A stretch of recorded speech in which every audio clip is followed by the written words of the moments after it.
He's very funny. From Ann Arbor, Michigan, the AA. So we'll catch up with him tomorrow. I'll have another $1,000 for you here in a few minutes, closer to 4:30. Another keyword for you to go fund yourself. 30 past every hour, you get a crack at some of that money. So listen for that keyword. Cavaliers win last night over the world champ Milwaukee Bucks. Cavs break the 30-win mark. They are now third in the East. They've leapfrogged. I can never remember. Yeah. Leapfrogged the Bucks and Nets. Yep. So Heat, Bulls, Cavs are your top three in the East. I think the West remains unchanged, but Cavs are looking good.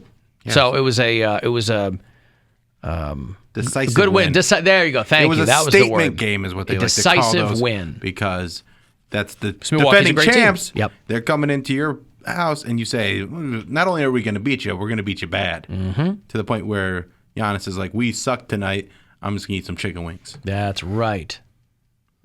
So Cavs are off until Sunday. 6 o'clock is a tip-off in Detroit against the Pistons.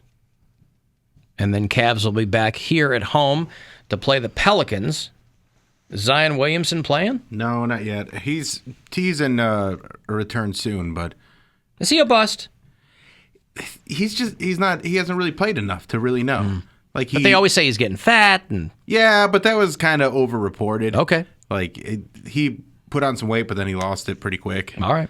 And he's also such a big guy that, just the way his frame is, he wears certain clothes, and he looks real fat in those, but then, you'll see him take the hoodie off, and he's actually thinner than he was.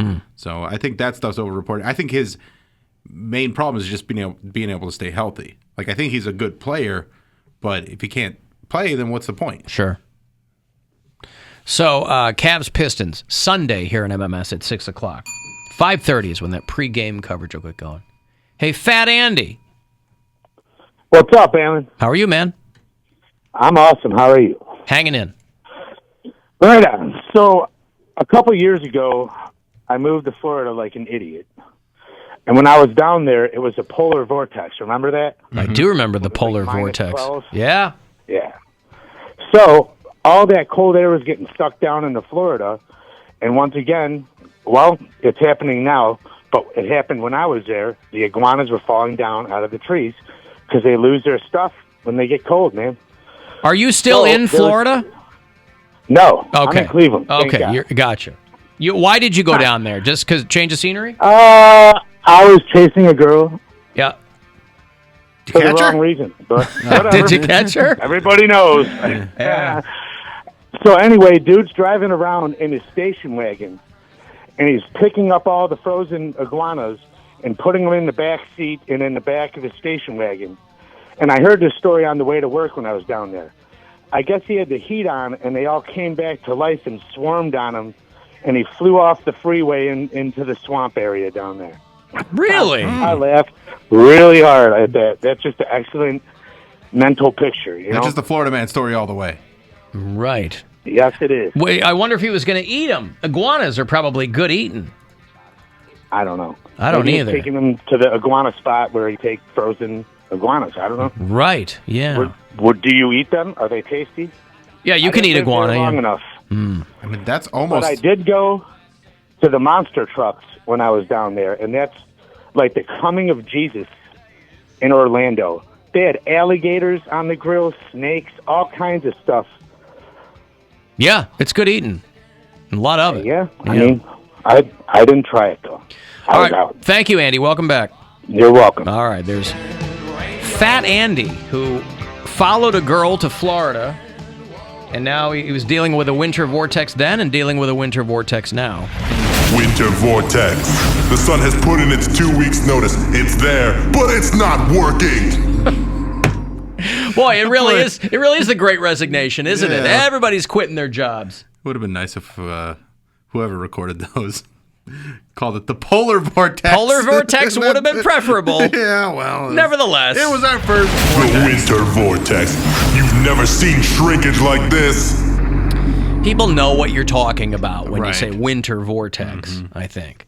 But boy, could you imagine if Poundcake had been privy to that guy in an El Camino or whatever he was in. Station wagon, yeah. Station wagon when those iguanas warm up, and this guy drives into a swamp. Well, also, right? That's almost a truck going onto the beach. Like, that's pretty close. Yeah, almost. I say I'm crazy. You guys say I'm paranoid. It happens all the time. It doesn't happen all the time. It is not. You probably make the case that it's not unprecedented. You guys are the ones. Like, I'm sure people get hit on the beach all the time by like passing trucks or not passing. You think they get hit all the time? All the time. Like, people can go off the road and then like go into the water. I'm sure it happens. Do you know how most beaches are set up though? And also, I don't think a truck could maintain its speed if it was on the sand. Yeah, and they also don't put a lot of highways directly next to the beach.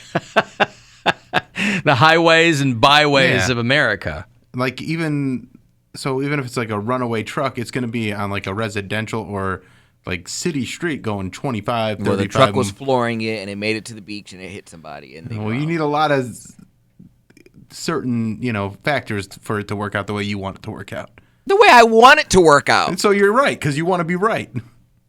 I want it to work out. I want this truck to ooh, it feels so good. I'm not saying you want I can't control fate, Bill. That's what I'm saying. You don't want to be hit by a truck on the beach. You just want there to be enough cases of people getting hit by trucks to make it sound like a legitimate threat. It's a real fear, guys. Yeah. Although I will say, it is pretty cool if you've ever seen a truck have to go into the runaway truck ramp and hit those barrels in the sand and all that. I'd be so creeped out. That's wild. Saw that one time. It was in front of you or behind you? It was in front of me. There's a runaway truck. It's not the easiest thing to see behind you. A few lengths. Let's just go. I'm just saying he could have been driving. It could have been in the rear view. Let's just go with him. Yeah, I generally don't drive and stare into the rear view mirror as I'm doing it. You don't? I have found that to be less than safe. Poundcake's looking into his own eyes. Yeah, because they're dreamy, right? You're driving. No wonder you go so slow.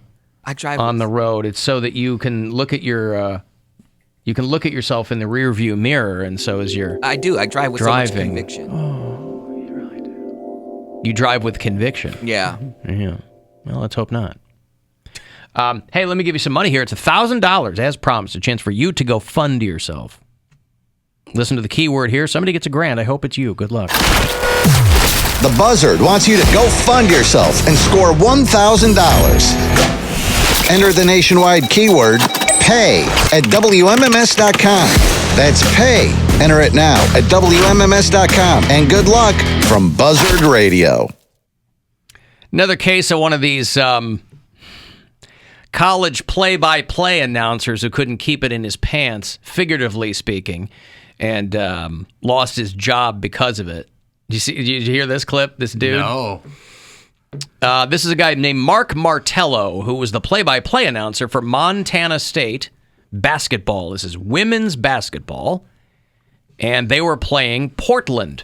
Montana State and Portland State were playing. And again, usually I think when guys are doing these college play-by-plays or whatever, I think it's like a side gig. I don't think it's like their main source of income. I'm assuming that's the case. You would think these dudes... I know some of these older guys just can't contain themselves, but you would think if it was your primary source of income, you would be a little careful. Anyway, they let him go because of some comments he made in the Montana versus Portland State game. To go in, she has bad there, got fouled 2 or 3 times. No call. Evidently, Cats are up 19. Portland can get away with whatever they're going to get away with. Portland's like Antifa after a riot. They might go to jail, but they get out right away. They can get away with it. There you go. Portland's like Antifa. They're just getting away with whatever they want to do on the floor. He then went on to say, remark that one of the players went to St. Ignatius, which is on the south side of Chicago. And he said, you know, the south side. You know what that means. Imagine you're calling a college basketball game, and in the middle of it you go, yeah, it's like Antifa. So the people who run those games said, you got to go, because it was just a silly thing to say. He said, I take responsibility for it, but there's no apology coming because no one was harmed, which is true. But he was very clearly trying to point out that the girl who went to St. Ignatius in Chicago was, you've heard of the South Side. South side of Chicago. Yeah. You know what that means. Right. And yes, 40 years ago, the South Side of Chicago was awful. Not so much anymore. He said the South Side of Chicago is not much different than Portland these days.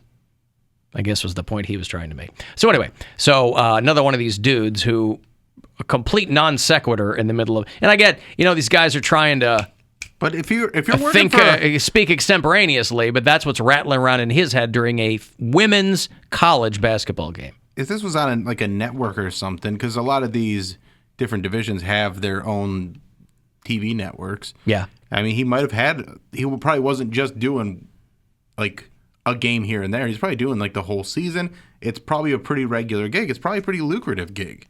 And that's what I'm saying. That's kind of ridiculous. I would certainly think that you would try to keep that in check if you were making some money.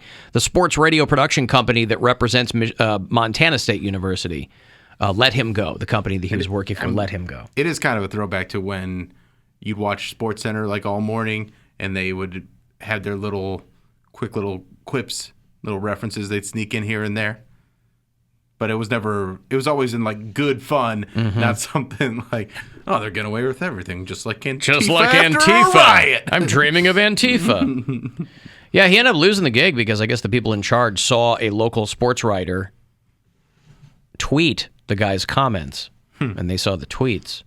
So yeah, it's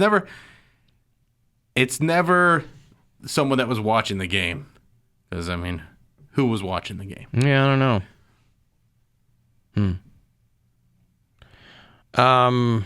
Hey, can we do rock trivia? Let's do rock trivia. Yeah. Poundcake? Okay. You're out? Okay. Jeez, dude. We've been doing the Rolling Stone Rock Trivia of the Day calendar with Poundcake. And results have been mixed at best. Yesterday, I think we did okay. We did great on the Neil Young or Jeff Bridges movie. Neil Young album or Jeff Bridges movie. We did pretty well on that, but that was just more because of Jeff Bridges. Was yesterday another Bob Dylan one? Something, yeah, wasn't it? It was Neil Young. No, because we did the Weekend one, and the Weekend one was another Neil Young one. Yeah. Okay, well, today is Bob Dylan. Seriously? I swear to God. Is this a calendar from 1972? Every question has been Bob Dylan or Neil Young or Springsteen, and then there was one about Spandau Ballet or Human League or something. Probably their publicist. Jeez, is there anything like within the past 30 years on that thing? I don't know. All right. Only get what they give me. I know. We'll take what they give us, I guess. All right. All right. Well, for today, Thursday, January 27th, the question is, who did Bob Dylan once call America's greatest living poet? A, Neil Young. B, boy, they love Neil Young and Bob Dylan. Man, are they trolling us with this calendar? I feel like they are. How can we make every question at least tangentially connected to either Dylan or Neil Young? Yeah. So A, Neil Young. B, Leonard Cohen. C, Smokey Robinson. D, Stevie Wonder. I know this. It's Smokey Robinson. Well, I'm going to go with you. But I was just going to say Neil Young and Bob Dylan in the same trivia question. This is my thesis. That's right. PCU. Yeah. What was it? Hackman Cain theory? Yes. Is that what it was? Yeah. Alan, you are correct. It's Bill's Smokey Robinson. Too. He went with me. Yeah, Smokey Robinson. I tagged along on that one. I'm not taking any credit for it. That's right. Yeah, Bob Dylan said, Smokey Robinson is our greatest living poet. He loves Smokey Robinson. He's still alive, right? Smokey is, yeah. His face is younger than he is. It's all them tears. The tears of a clown. Yeah. Okay, so there you go. So today we got lucky again. Just happened to know that one. But, boy, I'm going to have to pull the plug on this if it's any more friggin' Neil Young or Bob Dylan. I know, right? We are not setting ourselves up for success with those. Maybe with January, it's got a lot of that. Maybe it'll get more, as we move through the year, it'll get more recent. Oh, they start really old and then... Flip to December 30th Yeah. and see what it says. It'll be a Fall Out Boy question. Try not to correct this. Because, I mean, it's not even... we're not even joking. There have been a lot, an inordinate number of Neil Young and Bob Dylan questions. I mean, that's in 3 weeks. Just this week, we've had 3 Neil Young references. Yeah. Whether there are questions about him or he was one of the answers. Okay. So, Friday, December 30th, REM question. Do you want the question or do you just want to? Yeah, let's do it. Okay. Okay. Yeah, I probably We're not going to won't. be on then, so. Right. REM's What's the Frequency, Kenneth? Is based on the phrase shouted by a crazy guy. Who's the crazy guy about to punch as he said it? I think we both know this. What are they? So the options are A, Bill O'Reilly, B, Gerardo. Dude, he works Geraldo. he works down the hall. Geraldo Rivera. This is the beauty of the bit, though, is making him read names that he knows and still messes up. Geraldo Rivera, Dan Rather, Morton Downey Jr. I actually don't know this one. It's Dan Rather. It's Dan Rather? Yeah. Okay. Yes, Dan Rather, Dan- we just made the same tweet the other day. It gives an explanation as well. Yeah, you'd think Bill would have gotten this because he and Dan Rather are peers now. We're on the same wavelength when it comes to football games. That's right. Yeah, it says Dan Rather in 1986, the CBS anchor was attacked by 2 assailants who reportedly yelled the phrase in 1994. One of them, William Tagger, shot and killed an NBC technician outside the Today Show. Yep. Jeez. He screamed, "What's the frequency, Kenneth?" at him and beat him up. I never even heard of this. I was only 4 years old when this happened. Yeah. So I'm surprised that's not a story that's talked about more. Well, REM isn't really in casual conversation much anymore either. But I know that song. Like I know the song. What's the frequency? Off of Monster. Kenneth, yeah. Is it on Monster? Yeah. The lead off or on- Orange Crush. Is that the same album? No, I think that was earlier. I think Monster has "What's the Frequency, Kenneth" on it. Yeah, I think it's a lead-off track from Monster. Okay, yeah. And I wasn't into REM at all, but I liked Monster because it was more of a harder album from them. But What's the frequency, Kenneth? This show been so drained. they were originally going to call it "Dan Rather Got Beat Up," but they didn't think that sounded cool enough for airplay, so. And they that one called guy got shot. What's the frequency, Kenneth? Yeah. I've got to take a break here. If you want to text for anything, 35192 to do that. AlanCoxShow.com if you want to watch, and you can listen anywhere on the iHeartRadio app. The Alan Cox Show.